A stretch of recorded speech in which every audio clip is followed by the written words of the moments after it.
നമസ്കാരം, എല്ലാവർക്കും ഒരിക്കൽ കൂടി സ്വാഗതം. നമുക്ക് നമ്മുടെ ലൈഫിൽ നമുക്ക് ആഗ്രഹമുള്ള കാര്യങ്ങൾ മാനിഫെസ്റ്റ് ചെയ്യാനായിട്ട് ഉണ്ടായിരിക്കേണ്ട ഏറ്റവും ആവശ്യം വേണ്ട ഒരു ക്വാളിറ്റി എന്താണെന്ന് നിങ്ങൾക്കറിയോ?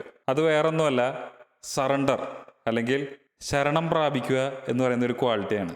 ഈ പറയുന്ന ക്വാളിറ്റി നമുക്കുണ്ടാകണമെങ്കിൽ അതിനെ സഹായിക്കുന്ന ഒരു സിമ്പിളായിട്ടുള്ള ഒരു പ്രാക്ടീസ്, ഓൾട്ടർനേറ്റിംഗ് മെത്തേഡ് എന്ന് പറയുന്ന ഒരു പ്രാക്ടീസ്, അത് ഈ ഒരു വീഡിയോയിലൂടെ ഞാൻ പറയുന്നതായിരിക്കും. അപ്പോൾ ഇതുപോലുള്ള വീഡിയോസ് നിങ്ങൾക്ക് ഇഷ്ടമാണെങ്കിൽ ഈ ചാനൽ സബ്സ്ക്രൈബ് ചെയ്യുന്ന കാര്യം പരിഗണിക്കുക. അപ്പോൾ ഞാൻ പറഞ്ഞു, നമുക്ക് നമ്മുടെ ആഗ്രഹങ്ങൾ മാനിഫെസ്റ്റ് ചെയ്യണമെങ്കിൽ നമുക്ക് ഏറ്റവും ആവശ്യം വേണ്ട ഒരു ക്വാളിറ്റി എന്ന് പറയുന്നത് സറണ്ടർ ആണെന്ന്. അപ്പോൾ ഈ ഒരു സറണ്ടർ എന്ന് പറഞ്ഞു കഴിഞ്ഞാൽ എന്ത് കാര്യത്തിനെയും വലിയ രീതിയിൽ അമിത പ്രാധാന്യം കൊടുക്കാതെ അതിനെ എപ്പോഴും അതിനൊരു പോസിറ്റീവ് ഇൻറ്റൻഷനോട് കൂടിയിട്ട് കാണുന്ന ഒരു പ്രോസസ്സാണ്. അപ്പോൾ ഈ ഒരു സറണ്ടർ നമുക്ക് എന്താണെന്ന് മനസ്സിലാകണമെങ്കിൽ അതിനു മുമ്പായിട്ട് അറിഞ്ഞിരിക്കേണ്ടതായിട്ടുള്ള രണ്ട് കാര്യങ്ങളുണ്ട്. എന്തൊരു കാര്യം നമ്മൾ ആഗ്രഹിക്കുമ്പോൾ സംഭവിക്കുന്ന രണ്ട് കാര്യങ്ങളുണ്ട്. ഒന്ന് എന്ന് പറയുന്നത് ആ ഒരു കാര്യത്തിനോടുള്ള നമ്മുടെ ആ ഒരു ഇമ്പോർട്ടൻസ്, അതിൻ്റെ ഒരു പ്രാധാന്യമാണ്. അതായത് ഇപ്പോൾ എനിക്കൊരു കാര്യം നേടാൻ ആഗ്രഹമുണ്ട്, പക്ഷേ ആ ഒരു കാര്യം നേടുന്നതിന് വേണ്ടിയിട്ട് അതിന് ഞാൻ വളരെയധികം ഇമ്പോർട്ടൻസ് കൊടുക്കുമ്പോൾ നാച്ചുറലി സംഭവിക്കുന്ന ഒരു പ്രോസസ്സ് ഉണ്ട്. അതിനെ വിളിക്കുന്ന പേരാണ് റെസിസ്റ്റൻസ് അല്ലെങ്കിൽ പ്രതിരോധം. എൻ്റെ ഇമ്പോർട്ടൻസ് ലെവല് ആ ഒരു കാര്യം നേടുന്നതിന് അല്ലെങ്കിൽ ആ ഒരു അച്ചീവ് ചെയ്യുന്നതിനുള്ള അതിൻ്റെ ഒരു ഇമ്പോർട്ടൻസ് ഞാൻ എത്രത്തോളം ഹൈയിൽ സെറ്റ് ചെയ്യുന്നോ അത്രത്തോളം ഹൈയിൽ ഈ ഒരു റെസിസ്റ്റൻസ് അവിടെ സെറ്റ് ചെയ്യപ്പെടും. വളരെ റിവേഴ്സ് ആയിട്ടുള്ള ഒരു ഔട്ട്കായിരിക്കും അപ്പോൾ നമുക്ക് കിട്ടുക. അതെന്തുകൊണ്ടാണ് അങ്ങനെ സംഭവിക്കുന്നത്? കാരണം യൂണിവേഴ്സ് എന്ന് പറയുന്നത്, ഈ ഒരു പ്രപഞ്ചം എന്ന് പറയുന്നത് എപ്പോഴും ഒരു ഈക്വിലിബ്രിയം സൃഷ്ടിക്കാനായിട്ട് ശ്രമിക്കുന്ന ഒരു ശക്തിയാണ്.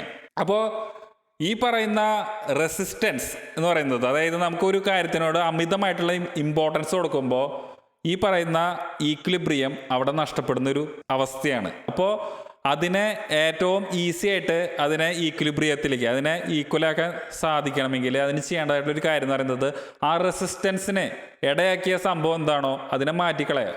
അപ്പോൾ യൂണിവേഴ്സ് ആ റെസിസ്റ്റൻസിന് ഇടയാക്കിയ ആ കാര്യം എന്താണോ, അതിപ്പോൾ നമ്മുടെ ഡിസയർ, ഞാൻ പറഞ്ഞല്ലോ, നമുക്കൊരു കാര്യം മാനിഫെസ്റ്റ് ചെയ്യാനായിട്ട് ആഗ്രഹിക്കുമ്പോൾ അതിൻ്റെ ഭാഗമായി അതിന് കൂടുതൽ ഇമ്പോർട്ടൻസ് കൊടുക്കുമ്പോൾ എന്താ സംഭവിക്കുക? അപ്പോൾ ആ ഒരു ഡിസയറിനെ ഇല്ലാതാക്കാനായിട്ട് ശ്രമിക്കും.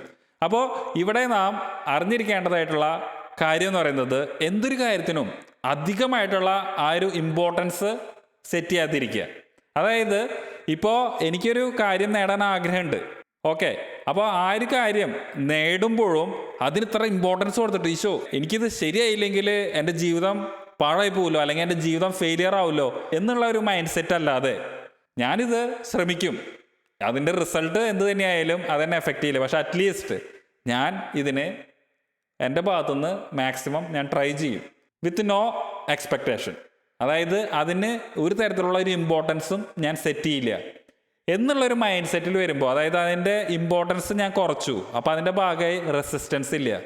ഞാൻ നേരത്തെ പറഞ്ഞു, ഈ ഒരു പ്രപഞ്ചം എന്ന് പറഞ്ഞു കഴിഞ്ഞാൽ എപ്പോഴും ഒരു ഈക്വിലിബ്രിയം സൃഷ്ടിക്കാൻ ആഗ്രഹിക്കുന്ന ഒരു ശക്തിയാണ്. അപ്പോൾ അവിടെ ഈ റെസിസ്റ്റൻസ് കുറയുന്ന കാരണം കൊണ്ട് അത് നമുക്ക് നമ്മുടെ ലൈഫിൽ എക്സ്പീരിയൻസ് ചെയ്യാനായിട്ടുള്ള ആ ഒരു ചാൻസ് എന്ന് പറയുന്നത് വളരെ കൂടുതലായിരിക്കും. എൻ്റെ ലൈഫിൽ നിന്നുള്ളൊരു എക്സ്പീരിയൻസ് തന്നെ ഞാൻ പറയാം. ഇന്ത്യയിൽ ആയിരുന്നപ്പോൾ എനിക്ക് ഡ്രൈവിംഗ് ലൈസൻസ് ഞാൻ എടുത്തിട്ടുണ്ടായിരുന്നില്ല. അതിനുശേഷം ഞാൻ ഇവിടെ ടൊറൻറ്റോയിൽ വന്നു, കാനഡയിൽ ടൊറൻറ്റോയിൽ. അപ്പോൾ അവിടെ ഞാൻ കുറച്ച് നാൾ വർക്ക് ചെയ്തു. അപ്പോൾ ടൊറൻറ്റോയിൽ എന്ന് പറഞ്ഞു കഴിഞ്ഞാൽ അവിടുത്തെ ലൈഫ് സ്റ്റൈൽ കുറച്ചുകൂടി ഡിഫറെൻ്റ് ആണ്. അവിടെ ഈ പറയുന്ന കമ്മ്യൂട്ടിങ്, അതായത് യാത്ര ചെയ്യാനൊക്കെ കുറേ കൂടി എളുപ്പമാണ്. അവിടെ എപ്പോഴും ബസ്സുകളുണ്ട്, അല്ലെങ്കിൽ ട്രെയിൻ എല്ലാം കിട്ടും. അപ്പോൾ നമുക്ക് ഡ്രൈവ് ചെയ്യേണ്ട ആവശ്യം വരുന്നില്ല.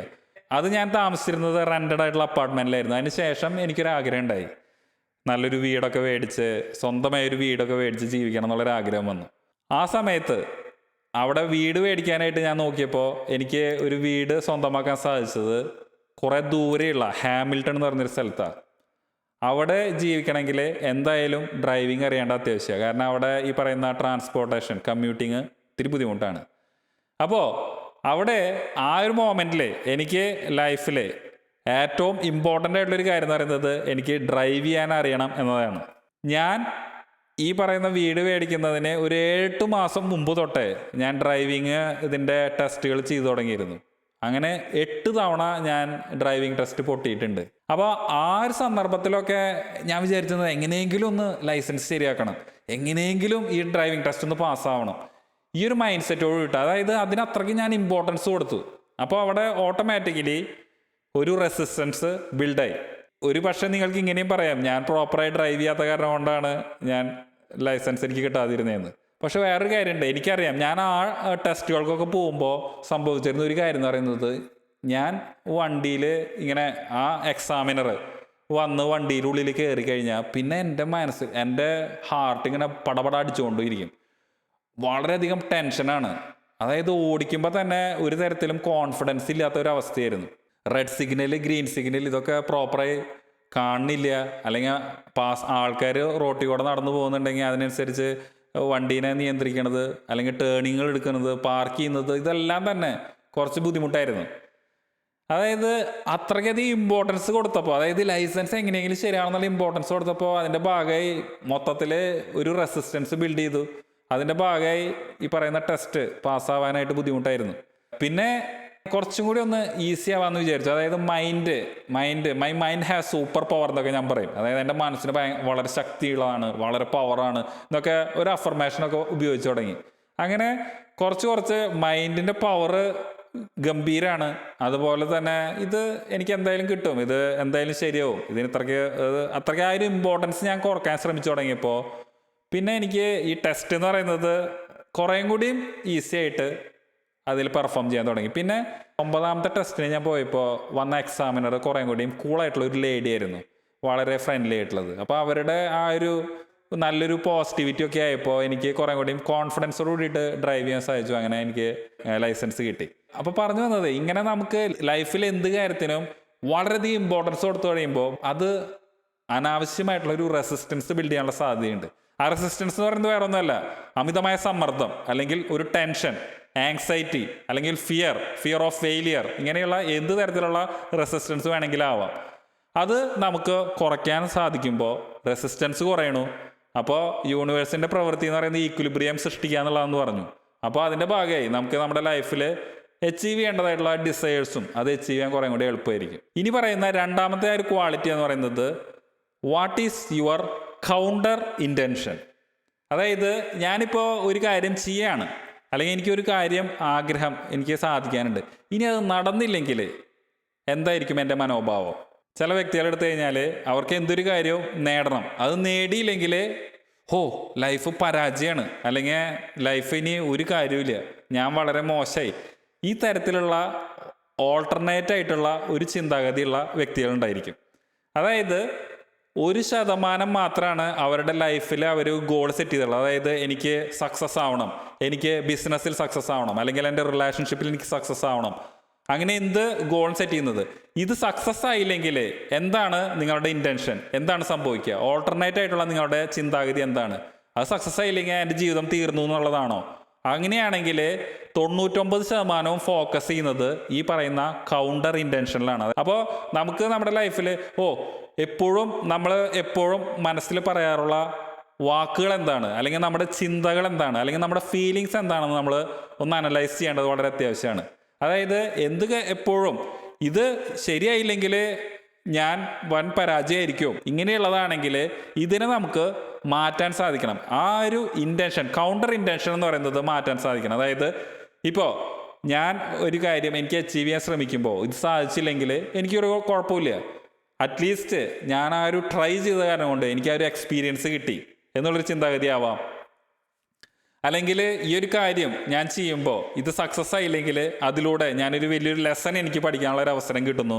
ഇങ്ങനത്തെ ഒരു മൈൻഡ് സെറ്റിലേക്ക് വരുമ്പോൾ ഈ പറയുന്ന 1% ആ ഒരു ലക്ഷ്യത്തിലേക്കാണെങ്കിൽ 99% നമ്മൾ ഫോക്കസ് ചെയ്യുന്നത് അത് നേടിയില്ലെങ്കിലും എനിക്ക് ലൈഫിൽ ഞാൻ പ്രോഗ്രസ് ചെയ്തുകൊണ്ടിരിക്കുന്നുണ്ട് എന്നുള്ളൊരു ചിന്താഗതിയാണ്. അങ്ങനെ വരുമ്പോൾ എന്താ സംഭവിക്കുകയെന്ന് വെച്ച് കഴിഞ്ഞാൽ അവിടെയും ഈ പറയുന്ന റെസിസ്റ്റൻസ് നമുക്ക് വളരെയധികം കുറയും. വേറെ തരത്തിൽ പറഞ്ഞാൽ നമ്മുടെ കോൺഫിഡൻസ് നമുക്ക് വളരെയധികം വർദ്ധിക്കും. അപ്പോൾ ഈ പറയുന്ന ക്വാളിറ്റി, കൗണ്ടർ ഇൻറ്റൻഷൻ, എന്തൊരു കാര്യം പറയുമ്പോഴും ചെയ്യുമ്പോഴും അതിൻ്റെ നെഗറ്റീവ് സൈഡ്, ഇങ്ങനെ സംഭവിച്ചില്ലെങ്കിൽ അതിൻ്റെ നെഗറ്റീവ് സൈഡ് പറയുന്നതിന് പകരം അതിൻ്റെ പോസിറ്റീവ് സൈഡ് തന്നെ നമുക്ക് ചിന്തിക്കാൻ സാധിക്കണം. ഓക്കെ, ഞാൻ ഈ ഒരു കാര്യം ചെയ്യാണ്, ഇത് വിജയിച്ചില്ലെങ്കിൽ അതിൻ്റെ ഭാഗമായി എനിക്ക് ഇങ്ങനെ ഒരു കാര്യം പഠിക്കാൻ സാധിക്കും, അല്ലെങ്കിൽ ലൈഫിൽ ഞാൻ കുറേ കൂടിയും ഓപ്പർച്യൂണിറ്റീസ് വേറെ ട്രൈ ചെയ്യും. ഈ തരത്തിൽ ഒരു കൗണ്ടർ ഇൻറ്റൻഷൻ നമുക്ക് കൊണ്ടുവരാൻ സാധിച്ചു കഴിഞ്ഞാൽ, നെഗറ്റീവ് അല്ലാത്ത അല്ലെങ്കിൽ പോസിറ്റീവായിട്ടുള്ള ഒരു കൗണ്ടർ ഇൻറ്റൻഷൻ നമുക്ക് കൊണ്ടുവരുമ്പോൾ നമുക്ക് ആ പറയുന്ന ആഗ്രഹം അത് നമുക്ക് നമ്മുടെ ലൈഫിൽ മാനിഫെസ്റ്റ് ചെയ്യാനായിട്ട് കുറേ കൂടി എളുപ്പമായിരിക്കും. അപ്പോൾ ഈ പറയുന്ന ക്വാളിറ്റീസ് നമുക്ക് നേടാൻ സാധിച്ചു കഴിഞ്ഞാൽ ഇനി പറയുന്ന കാര്യം, അതായത് സറണ്ടർ അല്ലെങ്കിൽ കീഴടങ്ങുക എന്നുള്ള ഒരു മൈൻഡ് സെറ്റ്, അത് പ്രാക്ടീസ് ചെയ്യാൻ കുറേ കൂടി എളുപ്പമായിരിക്കും. ഏതൊരു വ്യക്തിയുടെയും ഏറ്റവും വലിയ ഫിയർ എന്ന് പറയുന്നത് ഫിയർ ഓഫ് ഫെയിലിയർ ആയിരിക്കാം. അപ്പോൾ ഈ സറണ്ടർ എന്ന് പറഞ്ഞു കഴിഞ്ഞാൽ അവിടെ സംഭവിക്കുന്ന ഒരു കാര്യം എന്ന് പറയുന്നത്, എന്തു തന്നെയാണെങ്കിലും whatever it is, I am ready to accept it. എന്ത് തന്നെയാണെങ്കിലും അതിനെ ഞാൻ സ്വീകരിക്കാൻ തയ്യാറാണ് എന്നുള്ളൊരു മൈൻഡ് സെറ്റിലേക്ക് വരുന്ന ഒരു കാര്യമാണ് ഈ പറയുന്ന സറണ്ടർ. ഈ ഒരു സറണ്ടർ എങ്ങനെ പ്രാക്ടീസ് ചെയ്യാം? അതിന് സഹായിക്കുന്ന ഒരു മെത്തേഡ് ഉണ്ട്. അതിനെ വിളിക്കുന്ന പേര് ഓൾട്ടർനേറ്റിംഗ് മെത്തേഡ് എന്നാണ്. ഇപ്പം ഞാൻ നേരത്തെ പറഞ്ഞു ലൈഫിലെ ഏറ്റവും വലിയ ഫിയർ എന്ന് പറയുന്നത് ഫിയർ ഓഫ് ഫെയിലിയർ ആണെന്നുള്ളത്. അപ്പോൾ അങ്ങനത്തെ പരാജയപ്പെടുമെന്നുള്ള ഭയമാണെങ്കിൽ അതിനെ മാറ്റുന്നതിന് സഹായിക്കുന്ന ഒരു കാര്യമാണ് ഞാൻ പറയാൻ പോകുന്നത്. അത് കുറേ കൂടി എളുപ്പത്തിൽ മനസ്സിലാവാനായിട്ട് ഞാനൊരു എക്സാമ്പിളായിട്ട് പറയാം. ഇപ്പോൾ എനിക്ക് സ്റ്റേജ് ഫിയർ വളരെ അധികമാണെന്ന് വിചാരിക്കുക. അതായത് എനിക്ക് സ്റ്റേജിൽ നിന്ന് സംസാരിക്കാൻ വളരെ ഭയമാണ്. ഈ ഒരു പ്രോസസ്സിൽ 3 സ്റ്റെപ്സ് ആണുള്ളത്, 3 കാര്യങ്ങളാണ് ചെയ്യാനുള്ളത്. അതിൽ ഒന്നാമത്തെന്ന് പറഞ്ഞു കഴിഞ്ഞാൽ, അങ്ങനെ എനിക്ക് സ്റ്റേജ് ഫിയർ വരുമ്പോൾ ഉണ്ടാവുന്ന ആ ഒരു ഫീലിംഗ് ഉണ്ടല്ലോ, ആ ഇമോഷൻ, അതായത് എനിക്ക് ഭയങ്കര പേടിയാണ് വരുന്നത്, എനിക്ക് ഇത്രയും ആൾക്കാരുടെ മുമ്പിൽ നിന്നിട്ട് സംസാരിക്കുമ്പോൾ വരുന്ന ആ ഒരു ഫീലിംഗ്, ആ ഒരു ഫിയർ, അത് ജസ്റ്റ് ഒന്ന് ഫീൽ ചെയ്യുക. അതിനുശേഷം രണ്ടാമത്തെ സ്റ്റെപ്പ് എന്ന് പറയുന്നത്, ഉള്ളിലേക്ക് ശ്വാസം എടുക്കുമ്പോൾ പറയാം, I am ready to take more fear, I am ready to take more this situation, I am not afraid of failure. ഞാൻ ഇതുപോലുള്ള ഇനിയും അവസരങ്ങൾ, ഇതുപോലുള്ള ഫിയർ ഉണ്ടാവുന്ന സാഹചര്യങ്ങൾ സ്വീകരിക്കാൻ ഞാൻ തയ്യാറാണ്, എനിക്ക് പരാജയത്തിനോട് ഒരു പേടിയില്ല എന്നുള്ളത് ഉള്ളിലേക്ക് ഇൻഹെയിൽ ചെയ്യുമ്പോൾ, ശ്വാസം ഉള്ളിലേക്ക് വിടുമ്പോൾ പറയാം. എന്നിട്ട് എക്സെയിൽ ചെയ്യുമ്പോൾ അത് ജസ്റ്റ് റിലീസ് ചെയ്യുക. അങ്ങനെ പുറത്തേക്ക് നമ്മൾ വിടുക. അതായത് നമ്മൾ അതിനെ മാക്സിമം ആ ഒരു ഫീലിംഗ് ആദ്യത്തെ സ്റ്റെപ്പിൽ കൊണ്ടുവന്നു. രണ്ടാമത്തെ സ്റ്റെപ്പിൽ പറയാണ്, ഞാൻ തയ്യാറാണ്, എന്ത് തരത്തിലുള്ള പ്രതിസന്ധി ആണെങ്കിലും I am ready to take more, അതുപോലത്തെ പ്രതിസന്ധികൾ ഇനി കൂടുതൽ എടുക്കാൻ ഞാൻ തയ്യാറാണ്, ഞാൻ ഭയക്കുന്നില്ല എന്ന് പറയുക. മൂന്നാമത്തെ സ്റ്റെപ്പ് എന്ന് പറയുന്നത് ലെറ്റ് ഇറ്റ് ഗോ, അല്ലെങ്കിൽ അതിനെ റിലീസ് ചെയ്യാണ്. ഇങ്ങനെ നമുക്ക് പ്രാക്ടീസ് ചെയ്യാൻ സാധിക്കുമ്പോൾ ഇതിനെ പറയുന്ന പേര് ഓൾട്ടർനേറ്റിംഗ് മെത്തേഡ്. അതായത് നമ്മൾ അതിൻ്റെ ഓൾട്ടർനേറ്റ് ആയിട്ട് ഇതിൻ്റെ വേഴ്സ്റ്റ് കേസ് സംഭവിച്ചു കഴിഞ്ഞാൽ നമ്മൾ അതിനെ എങ്ങനെയാണ് നേരിടുക എന്നുള്ളതാണ് പറയുന്നത്. അപ്പോൾ ഈ ഒരു പ്രാക്ടീസ് വഴി നമുക്ക് ലൈഫിൽ എന്ത് തരത്തിലുള്ള കാര്യങ്ങൾ, അതുവഴി എന്തെങ്കിലും ഇമ്പോർട്ടൻസ് ഹൈ ആയി സെറ്റ് ചെയ്തതിൻ്റെ ഭാഗമായിട്ട് ഈ പറയുന്ന ആങ്സൈറ്റി അല്ലെങ്കിൽ എന്തെങ്കിലും തരത്തിലുള്ള ഫിയർ ഉണ്ടെങ്കിൽ അത് നമുക്ക് ഒഴിവാക്കാനായിട്ട് സാധിക്കും. അപ്പോൾ ഈ ഒരു ഓൾട്ടർനേറ്റിംഗ് മെത്തേഡ് ഇതെന്ന് പറയുന്നത് നമുക്ക് എന്തൊരു കാര്യത്തിനെയും സറണ്ടർ ചെയ്യുക എന്ന് പറഞ്ഞു കഴിഞ്ഞാൽ അതിനെ I am ready to accept it whatever is the result, എന്ത് തന്നെയാണെങ്കിലും അതിൻ്റെ റിസൾട്ട് എന്താണെങ്കിലും I am ready to accept it എന്നുള്ള ഒരു മൈൻഡ് സെറ്റിലേക്ക് വരുമ്പോൾ ഓട്ടോമാറ്റിക്കലി അവിടെ ഒരു റെസിസ്റ്റൻസ് ഉണ്ടാവില്ല. യൂണിവേഴ്സിൻ്റെ പ്രോസസ്സ് എന്ന് പറയുന്നത് bring everything into equilibrium. അപ്പോൾ നമുക്ക് റെസിസ്റ്റൻസ് ഇല്ലെങ്കിൽ ആ ഒരു കാര്യം, നമുക്ക് ആഗ്രഹമുള്ള കാര്യം, അത് നമുക്ക് ലൈഫിൽ അച്ചീവ് ചെയ്യാനായിട്ട് കുറേ കൂടി എളുപ്പമായിരിക്കും. അപ്പോൾ ഈ വീഡിയോ കാണുന്ന നിങ്ങൾക്ക് എല്ലാവർക്കും ജീവിതത്തിൽ വളരെ ഉന്നതമായിട്ടുള്ള ലക്ഷ്യങ്ങൾ, നല്ല ഇൻറ്റൻഷനോട് കൂടിയിട്ടുള്ള ലക്ഷ്യങ്ങൾ ഒരു തരത്തിലുള്ള റെസിസ്റ്റൻസ് ഇല്ലാതെ ഈ പറയുന്ന സറണ്ടറിങ് മെത്തേഡുകൾ ഉപയോഗിച്ചുകൊണ്ട് ചെയ്യാൻ സാധിക്കട്ടെ എന്ന് ഞാൻ ആശംസിക്കുന്നു. ഇതുപോലെ കുറേ ഉപകരിക്കുന്ന നല്ല വീഡിയോസായി ഞാൻ വീണ്ടും വരുന്നതായിരിക്കും. അതുവരെ നിങ്ങൾക്ക് എല്ലാവർക്കും എൻ്റെ നന്ദി, നമസ്കാരം. Have A nice day.